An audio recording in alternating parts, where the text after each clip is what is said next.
Stock डालेंगे तो in and out करेंगे, और ये एडजस्टमेंट का मसला है ज़्यादातर।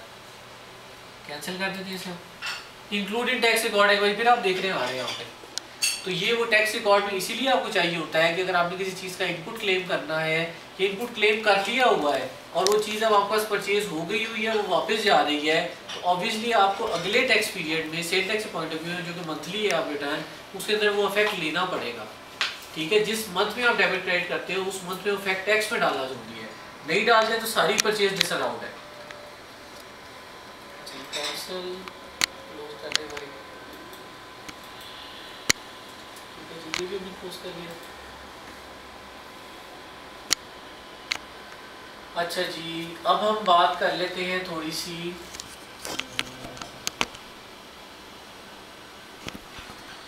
परचेज की, पहले बात कर लेते हैं हम परचेज थोड़ी सी हम डालेंगे। परचेज से पहले हम कैश एंड बैंक को एक शक्ल देखते हैं। कैश एंड बैंक का कैश एंड बैंक लिस्ट एक चीज है। सबसे पहले जो आपने कैश और बैंक के अंदर चार्ट ऑफ अकाउंट में डिफाइन किए थे ना, वो चीजें यहाँ पे आएंगी। अगर आपने कैश और बैंक की जो चीजें चार्ट ऑफ अकाउंट में नहीं डिफाइन की हो, यहाँ कैश एंड बैंक में आपको नहीं देगा।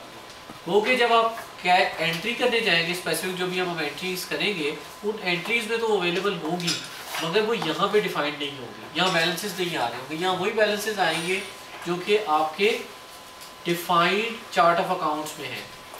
ठीक है, क्योंकि ये स्पेसिफिक नंबर्स हैं जो कि जीएल लिस्ट से उठाए गए हैं। और अगर आप याद करें तो आपका कैश इन हैंड जो था वो क्रेडिट बैलेंस आ रहा था, याद है जी? वो यहाँ पे शो नहीं हो रहा है, उसकी क्या वजह है?